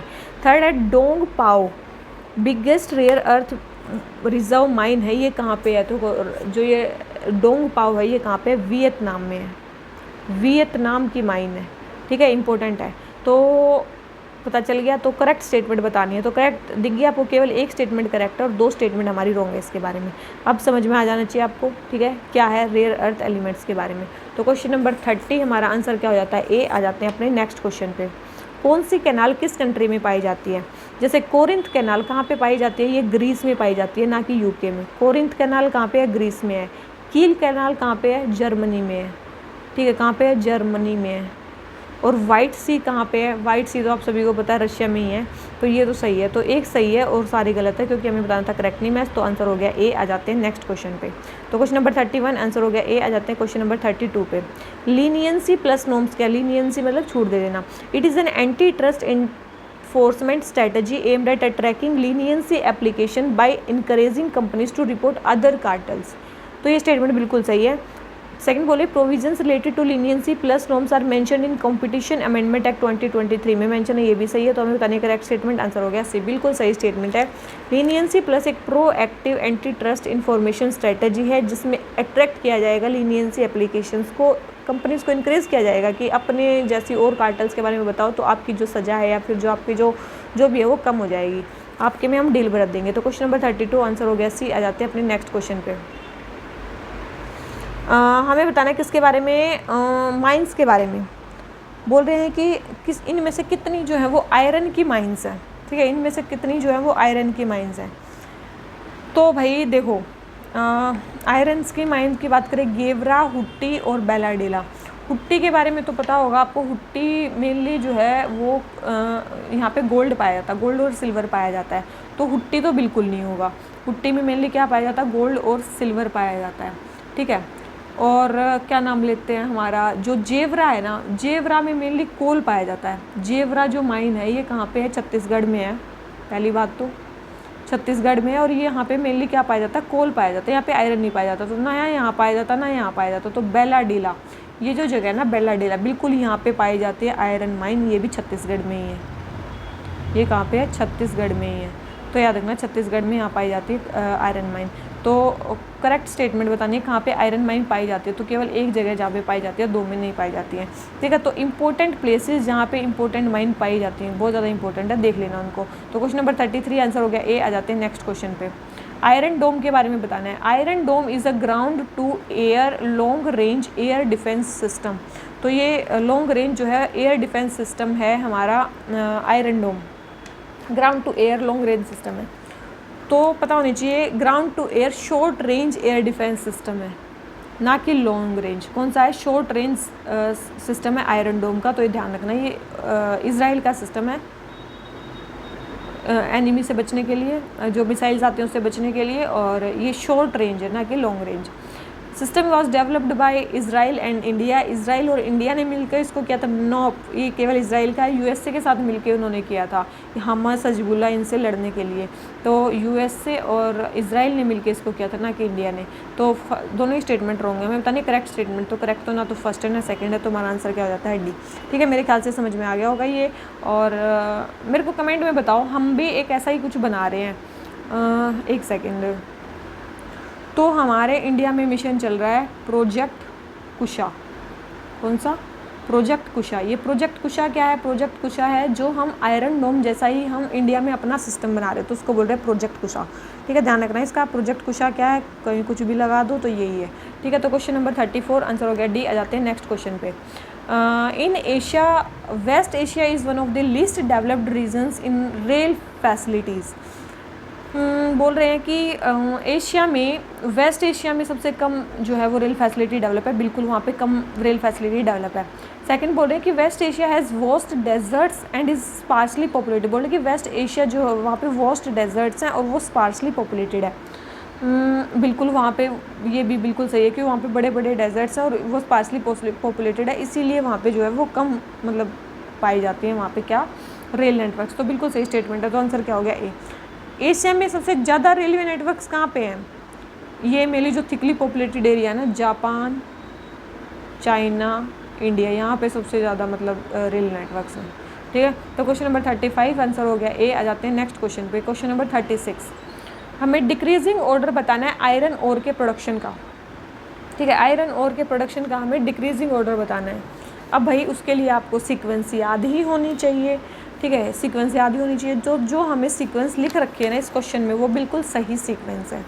ठीक है, वो हमें बिल्कुल सही सीक्वेंस दे रखी है। जैसे कि सबसे ज़्यादा जो प्रोड्यूस होता है वो ऑस्ट्रेलिया में होता है आयरन ओर, फिर होता है हमारा ब्राज़ील में, फिर होता है हमारा चाइना में, फिर होता है हमारा इंडिया में, और फिर होता है हमारा रशिया में। ठीक है, तो काफ़ी इंपॉर्टेंट है, ध्यान रखना। और अगर एशिया की बात करें तो एशिया में चाइना सबसे पहले, और मतलब फिर एशिया का सेकंड लार्जेस्ट आयरन और जो है वो इंडिया में प्रोड्यूस होता है, और वर्ल्ड वाइड 4th नंबर पे इंडिया आता है।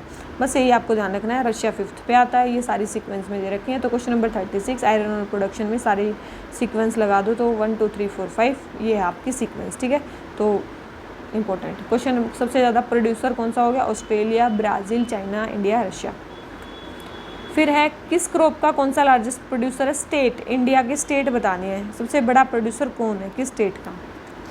तो भाई सबसे ज़्यादा वीट का प्रोडक्शन कहाँ पे होता है? याद रखना, पंजाब में नहीं, यूपी में होता है। तो पहली स्टेटमेंट गलत होगी। दूसरा है हमारा ग्राउंड नट का प्रोडक्शन। ठीक है, दूसरा हमारा ग्राउंड नट का प्रोडक्शन। जो ग्राउंड नट का प्रोडक्शन है वो हमारा सबसे ज़्यादा होता है गुजरात में, ना कि यूपी में, तो ये भी गलत हो गया। तीसरा है सोयाबीन का प्रोडक्शन। तो सोयाबीन का सबसे ज़्यादा प्रोडक्शन होता है महाराष्ट्र में, बिल्कुल होता है, महाराष्ट्र में ही होता है। तो थर्ड स्टेटमेंट सही है, first and second statement wrong है। तो हमें बताने करेक्टली मैच तो एक है। तो आंसर हमारा क्या हो गया? ए। मेरे ख्याल से समझ में आ गया भाई। ये भी आपको क्रॉप्स अगर आप देख लोगे ना तो ये आपको पता चलेगा। जैसे राइस का सबसे ज़्यादा प्रोडक्शन कहाँ पे होता है? वेस्ट बंगाल में होता है। वीट का आपने देख लिया। और मेज का सबसे ज़्यादा कहाँ पे होता है? मेज का होता है कर्नाटका में। मेज का कोर्स सीरियल्स का भी यहीं पे होता है। मेज कोर्स सीरियल्स का भी हमारा कर्नाटका में ही होता है। ठीक है, और जो हमारा तुर दाल है, तुर दाल का नाम सुना है, उसका फेमस मतलब सबसे ज़्यादा प्रोडक्शन कहाँ पे होता है? महाराष्ट्र में। काफ़ी इंपॉर्टेंट है, ध्यान रखना, कहाँ पे होता है? महाराष्ट्र में। तुर ग्राम, इसका भी मैक्सिमम प्रोडक्शन महाराष्ट्र में ही होता है। ठीक है, पल्सिस का टोटल, अगर पल्सिस की बात करें, टोटल पल्सिस की बात करें, सबसे ज़्यादा प्रोडक्शन होता है पल्सिस का एमपी में। ठीक है, टोटल फूड ग्रेन्स की बात करें, टोटल पल्सिस, ये टोटल पल्सिस थी, टोटल फूड ग्रेन्स की बात करें, फूड ग्रेन्स की बात करें तो सबसे ज़्यादा प्रोडक्शन होता है कहाँ पे? यूपी में। तो ये टोटल फूड ग्रेन्स हैं, ये टोटल पल्सिस हैं। ये राइस सबसे ज़्यादा वेस्ट बंगाल में होता है, मेज सबसे ज़्यादा कर्नाटका में होता है, कोर्स सीरियल भी सबसे ज़्यादा कर्नाटका में होते हैं, तुर और ग्राम सबसे ज़्यादा महाराष्ट्र में है, और सोयाबीन भी महाराष्ट्र में है। तो क्वेश्चन नंबर 37 आंसर हो गया ए। आ जाते हैं अपने नेक्स्ट क्वेश्चन पे। हमें बताना है African continent is home to 30% of world mineral reserve. देखो बोल रहे हैं कि अफ्रीका में 30% जो है वर्ल्ड के मिनरल रिजर्व हैं।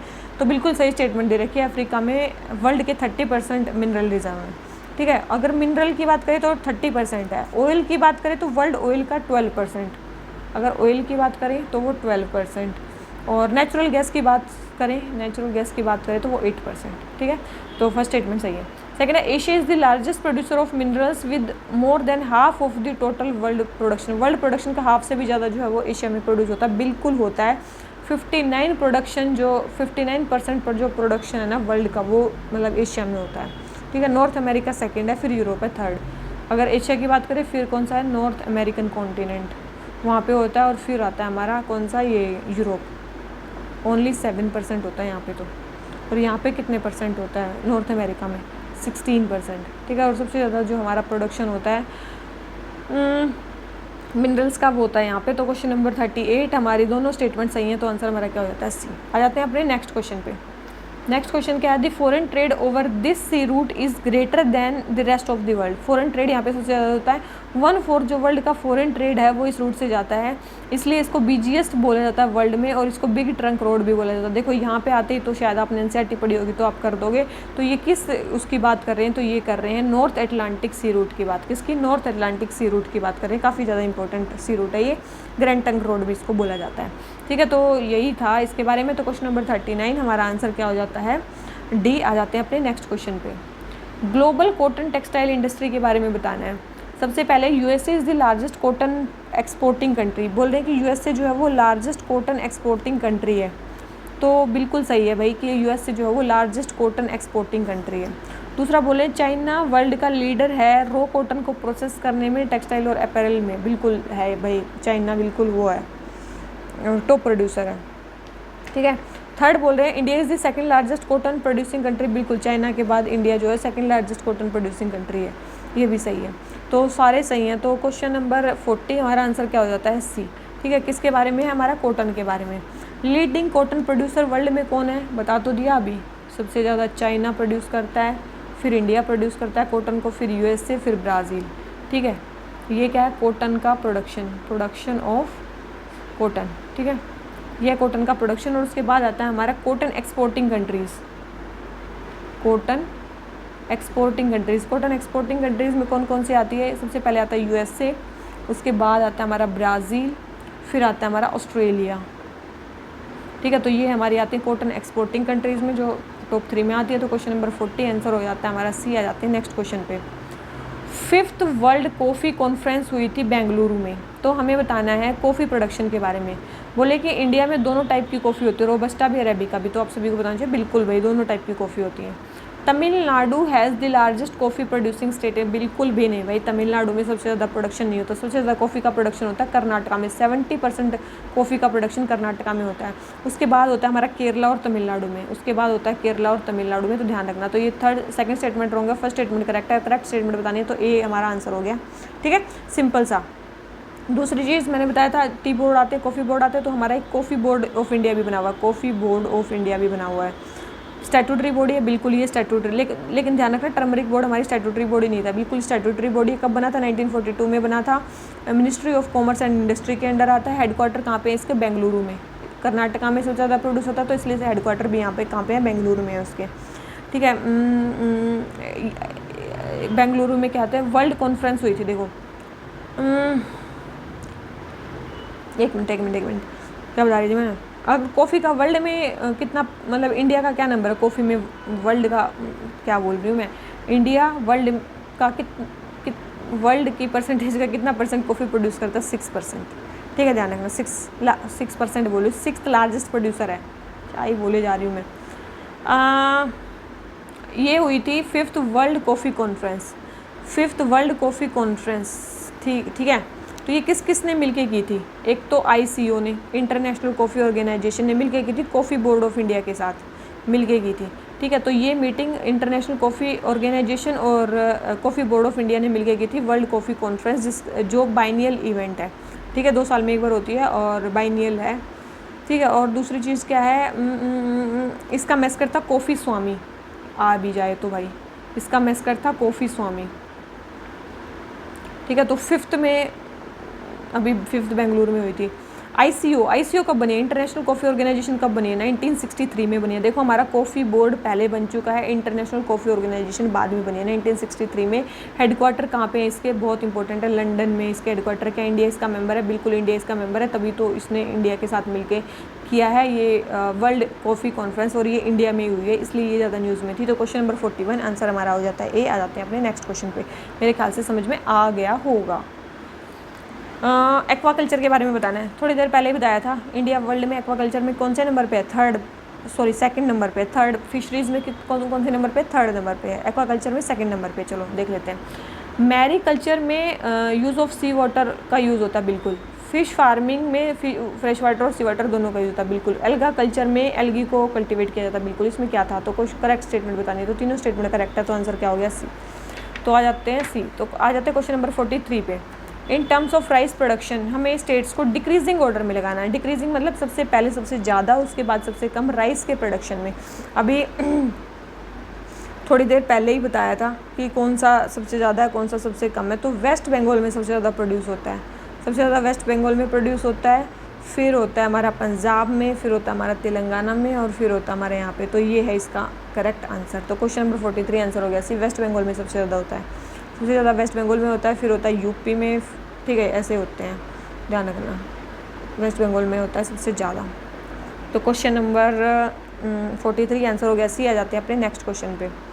TVD1 मिशन क्या है? TVD1 मिशन का मेन टारगेट क्या है? इसका मेन टारगेट क्या है? टेस्ट व्हीकल अबॉर्ट मिशन, ठीक है, टेस्ट व्हीकल अबॉर्ट मिशन है ये। गगनयान मिशन के लिए ये क्रू की मतलब जो रेडीनेस है ना, क्रू मॉड्यूल की जो रेडीनेस है, उसको इवेल्युएट करने के लिए बनाया गया है, ठीक है। तो it will evacuate the crew modules readiness for Gaganyaan mission, तो ये उसके लिए है। तो क्वेश्चन नंबर 44 आंसर हो गया बी। किसने सेटअप किया है ये? इसरो ने, ठीक है। तो क्वेश्चन नंबर 44 आंसर हो गया बी। आ जाते हैं नेक्स्ट क्वेश्चन पे। यार वो टस की इफ़ेक्ट क्या है? ये बताओ भाई, क्या इफ़ेक्ट है ये, ठीक है, जल्दी बताओ ये क्या इफ़ेक्ट है। तो ये क्या इफ़ेक्ट है? तो ये इफ़ेक्ट है phenomena in space where the way an asteroid absorbs and re emits solar radiation can alter its trajectory over time. तो उससे उसकी ट्रैजेक्टरी जो है वो हो सकती है, ठीक है। तो ध्यान रखना, किस मिशन ने बताया? ओराइसिस मिशन, ओराइसिस रेक्स मिशन जो नासा ने भेजा हुआ है, उसने वो एक स्पेशल मतलब उसने सैंपल कलेक्ट कर लिए हैं एस्टेरॉयड बेनू से, बेनू को स्टडी करने के लिए गया हुआ था, ठीक है। और एक्सटेंड कर दिया इन्होंने अपना मिशन, एक और एस्टेरॉयड को स्टडी कर रहे हैं जिसका नाम है एपोफिस, ठीक है। ये था बेनू, ये है एपोफिस, ठीक है। तो वो उसने कुछ ऐसा इफेक्ट दिखाया था, इसलिए ये चीज़ न्यूज़ में थी। और आइसिस मिशन जो था ये 2016 में बेनू की स्टडी के लिए गया था। कब गया था ये मिशन? 2016 में एस्टेरॉयड की स्टडी के लिए गया था जिसका नाम था बेनू। यूएसए ने लॉन्च किया था पहला एस्टेरॉयड सैंपल रिटर्न मिशन था, जो सैंपल को रिटर्न करके लाएगा, ठीक है। 7 साल का लंबा था ये, और लगभग 60 ग्राम तक सैंपल ये वापस लेके आएगा अर्थ पे। तो क्वेश्चन नंबर 42 आंसर हो गया सी। आ जाते हैं किस पे? 42 नहीं यार, 45 हो गया कंप्लीट, आंसर हो गया बी। आ जाते हैं क्वेश्चन नंबर 46 पे। मिनरल और लार्जेस्ट प्रोड्यूसिंग स्टेट कौन सी है? देखो कौन सा मिनरल कहाँ पे होता है सबसे ज़्यादा? देखो सबसे ज़्यादा जो कॉपर प्रोड्यूस होता है वो कहाँ पे होता है? एमपी में होता है। सबसे ज़्यादा कॉपर कहाँ प्रोड्यूस होता है? एमपी में होता है। सबसे ज़्यादा लेड कहाँ प्रोड्यूस होता है? राजस्थान में होता है। और सबसे ज़्यादा जो लाइमस्टोन है वो कहाँ पे प्रोड्यूस होता है? वो भी राजस्थान में होता है, ठीक है। तो ध्यान रखना, ये सारे गलत स्टेटमेंट दे रखे हैं। तो लेड और लाइमस्टोन दोनों ही सबसे ज़्यादा राजस्थान में प्रोड्यूस होते हैं, कॉपर सबसे ज़्यादा एमपी में प्रोड्यूस होता है। तो बस ये पता होना चाहिए मैक्सिमम कहाँ प्रोड्यूस होता है। करेक्टली मैच्ड बताने हैं, करेक्टली मैच तो कोई भी नहीं है, तो आंसर क्या हो जाता है? डी, ठीक है। सिंपल सा क्वेश्चन। आ जाते हैं नेक्स्ट क्वेश्चन पे। नॉर्थ टू साउथ सिटीज़ को नॉर्थ से साउथ में लगाना, नॉर्थ से साउथ में, ठीक है। पोर्ट सिटीज़ को, ठीक है, पोर्ट पे हैं सिटीज़, ठीक है। सबसे पहले हैम्बर्ग पोर्ट जो है वो कहाँ पे है? देखो ये है जर्मनी में। रोटरडैम कहाँ पे है? नीदरलैंड में। संघाई पोर्ट कहाँ पे है? सबको पता है, बिजिएस्ट पोर्ट है चाइना में। फिर है टोक्यो पोर्ट जापान में। तो जल्दी बताओ कहाँ पे हैं ये पोर्ट? तो आप सभी को पता होगा भाई कि सबसे पहले सबसे ऊपर जो है वो हमारा हैम्बर्ग का पोर्ट है, फिर उससे नीचे थोड़ा सा रोटरडैम पोर्ट है, उससे नीचे जो है हमारा फिर जापान का पोर्ट आ जाता है, और फिर हमारा चाइना का साउथ में, सबसे साउथ में चाइना का आ जाता है। तो क्वेश्चन नंबर 47 आंसर हमारा क्या होता है? डी, ठीक है। तो क्वेश्चन नंबर 47 आंसर हो गया डी। आ जाते हैं अपने नेक्स्ट क्वेश्चन पे। ग्लोबल फ्रेमवर्क ऑन केमिकल्स के बारे में बताना है। सबसे पहले the framework aims to phase out lethal agriculture pesticide by 2035। बोल रहे हैं कि जो ये फ्रेमवर्क है इसका मेन एम है फेज आउट करना, जो लीथल एग्रीकल्चरल पेस्टिसाइड है 2035 तक उनको मतलब बैन करना है, ये इसका मेन टारगेट है। एक मिनट। तो भाई बिल्कुल इनका मेन टारगेट ये है कि भाई इनको फेज आउट करना है लीथल एग्रीकल्चरल पेस्टिसाइड को 2035 तक। It also calls for prevention of illegal trade and trafficking of chemicals and वे बिल्कुल इलीगल ट्रेड और ट्रैफिकिंग को भी रोकना है। Third at the framework was adopted at recently concluded G20 summit. ये जो फ्रेमवर्क था ये रिसेंटली कंक्लूडेड G20 समिट में भी अडप्ट किया गया, मतलब वहाँ पे अडप्ट किया गया था। तो ये स्टेटमेंट हमारी गलत दे रखी है क्योंकि ग्लोबल फ्रेमवर्क ऑन जो केमिकल्स है ये 5th इंटरनेशनल कॉन्फ्रेंस हुई थी केमिकल मैनेजमेंट की। 5th क्या हुई थी? International conference on chemical management, ये हुई थी बोन जर्मनी में, वहाँ पे अडप्ट किया गया था। तो ये G20 की समिट में इसको अडप्ट नहीं किया गया था, ठीक है। और इन्होंने एक यहाँ पे ही बोन डिक्लेरेशन भी साइन किया है। कौन सा? Bone declaration, bone declaration on chemical management, काफ़ी इंपॉर्टेंट है, ध्यान रखना। Bone declaration on chemical management भी इन्होंने साइन किया, बोन डिक्लेरेशन। बोन कन्वेंशन जो है ना, बोन कन्वेंशन इन्वायरमेंट में पढ़ा होगा, वो है माइग्रेटरी स्पीसीज़ के लिए। कन्वेंशन ऑन माइग्रेटरी स्पीसीज़ को बोन कन्वेंशन बोला जाता है, लेकिन ये बोन डिक्लेरेशन है। बोन डिक्लेरेशन ये केमिकल्स के लिए, केमिकल के मैनेजमेंट के लिए। तो ध्यान रखना, ये कमिटमेंट्स को रीअफर्म करने के लिए बोन डिक्लेरेशन को साइन किया गया था, ठीक है। हो गया ये, ठीक है। एक और बॉडी है जिसका नाम है strategic approach to international chemical management. Strategic approach to international chemical management ये कब अडप्ट की गई थी? 2006 में अडप्ट की गई थी। ये पॉलिसी बनाती है केमिकल सेफ्टी के लिए वर्ल्ड वाइड। पॉलिसी फ्रेमवर्क है जो मेनली पॉलिसी बनाती है, लेकिन इसका जो काम है 2020 में वो है जो एड, मतलब क्या बोल रहे हैं, एंड हो गया है, एड नहीं एंड हो गया है, ठीक है। तो ये है। तो क्वेश्चन नंबर 48 हमारा आंसर क्या हो गया? क्या हो गया आंसर? बी, क्योंकि हमसे पूछी थी करेक्ट स्टेटमेंट, तो 2 स्टेटमेंट करेक्ट है, 1 स्टेटमेंट रॉन्ग है, तो हमारा आंसर क्या हो जाता है? बी, ठीक है। और ये जो इंटरनेशनल कॉन्फ्रेंस है केमिकल मैनेजमेंट की, इसको कौन कराता है? कहाँ गई? हाँ, ये जो इंटरनेशनल कॉन्फ्रेंस है केमिकल मैनेजमेंट की, इसको कौन कराता है? ये हर 5 साल में होती है। UNEP कराती है और IOMC कराती है, ये 2 मिलकर इसको कराती है, तो ध्यान रखना। तो क्वेश्चन नंबर 48 आंसर हो जाता है बी। आ जाते हैं नेक्स्ट क्वेश्चन पे। डीप ओशन मिशन के बारे में बताना है। सबसे पहले है ये 9 मिशंस में से है जो प्राइम मिनिस्टर की science and tech innovation advisory council ने बोला है कि उनमें से एक मिशन है ये, उनमें से एक डीप ओशन मिशन भी है, ठीक है। तो बिल्कुल सही स्टेटमेंट है, ये उनमें से एक मिशन है। सेकंड बोल रहे हैं इसको मिनिस्ट्री ऑफ साइंस टेक ने मतलब लॉन्च किया, बिल्कुल भी नहीं, इसको मिनिस्ट्री ऑफ अर्थ साइंस ने लॉन्च किया है। थर्ड बोल रहे हैं it aims to help India in achieving the target of over 100 billion blue economy through its ocean resources. बोले इसका मेन एम है 100 बिलियन की जो ब्लू इकोनॉमी है उसको अचीव करना। तो ये स्टेटमेंट भी बिल्कुल सही है, इसका मेन टारगेट यही है, ठीक है। इसे और जो UN है उसने 2021 से 30 के जो डिकेड है उसको UN decade of ocean science भी बोल दिया है। UN decade of ocean science भी डिक्लेयर कर दिया है, UN decade of ocean science भी डिक्लेयर कर दिया है 21 से 2030 के जो डिकेड है उसको। इंडिया का भी मिशन है, आपने सुना होगा मत्स्य 6000, मत्स्य 6000। हम भी तो जा रहे हैं ना, मतलब बिल्कुल 6000 फीट, 6000 मीटर नीचे, ठीक है। तो ये है। और एक इंडिया का डीप ओशन माइनिंग सिस्टम भी है जिसका नाम है वराहा। वराहा क्या है? इंडिया का डीप ओशन माइनिंग सिस्टम है ये। वराहा हमने बता दिया 6000 मीटर तक इंडिजिनियसली डेवलप्ड एक सबमर्सिबल है जो नीचे जाएगी, ठीक है। बस यही है, और तो क्या बताऊँ मैं इसके बारे में। PMSTI की ये क्या है? प्रिंसिपल साइंटिफिक एडवाइज़र का मतलब वो है, उसको फैसिलिटेट करता है, ये सारी चीज़ें वहाँ पे मिलते हैं। 9 मिशन है, 9 मिशन में से एक ये भी है। तो क्वेश्चन नंबर 49 हमारा आंसर बताना है, तो हमें करेक्ट स्टेटमेंट बतानी है। तो 2 स्टेटमेंट करेक्ट है, 1 स्टेटमेंट रॉन्ग है, तो हमारा आंसर क्या हो जाता है? बी, ठीक है। सिंपल सा याद रखना है आपको, बहुत ज़्यादा इसमें कुछ वो नहीं करनी। क्वेश्चन नंबर 50 पे आ जाते हैं। 2011 के सेंसस के बारे में बताना है। देखो 2011 का सेंसस, सबसे पहले बोल रहे हैं कि किस रिलीजन की सबसे ज़्यादा पॉपुलेशन कहाँ पे थी। सबसे बोल रहे हैं कि इस्लाम, बोले कि इस्लाम की सबसे ज़्यादा पॉपुलेशन थी UP में, ठीक है। तो यूपी मुसलमानों की सबसे ज़्यादा बिल्कुल यूपी में थी, तो ये फर्स्ट स्टेटमेंट बिल्कुल सही है कि यूपी में थी। सेकंड बोलिए जैन की सबसे ज़्यादा थी महाराष्ट्र में, ना कि राजस्थान में। जैन्स की सबसे ज़्यादा कहाँ पे थी? महाराष्ट्र में। तीसरे बोले क्रिश्चियंस की सबसे ज़्यादा थी केरला में। क्रिश्चियंस की सबसे ज़्यादा थी केरला में। तो first and second and third statement wrong है, फर्स्ट स्टेटमेंट करेक्ट है। तो आंसर हमारा क्या आ गया? ए, क्योंकि पूछा था करेक्टली मैच्ड कौन सा है। तो मुस्लिम, जैन्स, क्रिश्चियंस और जगह तो लगभग हिंदूज जो हैं वो मेजोरिटी में हैं, ठीक है। तो इनकी पॉपुलेशन सबसे ज़्यादा कहाँ है वो आपको पता चलेगी।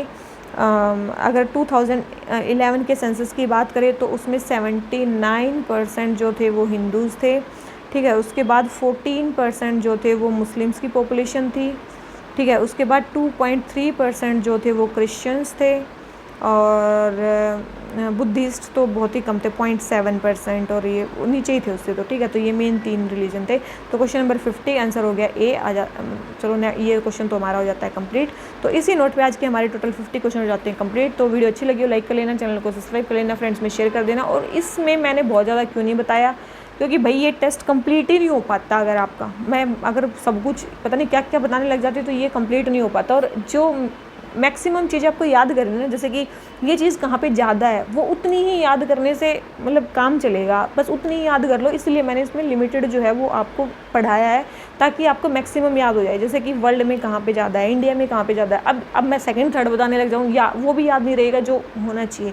सो इसलिए मैंने इसमें मिनिमम कंटेंट रखने की कोशिश की है, ताकि इसका रिटेंशन रेट ज़्यादा रहे, क्योंकि ये जो ऐसा पेपर है जिसमें रिटेंशन रेट की ज़्यादा ज़रूरत है एज़ कम्पेयर टू अंडरस्टैंडिंग। सो हमारा इसी नोट पर आज का लेक्चर खत्म हो जाता है। तो thank you very much, bye bye guys.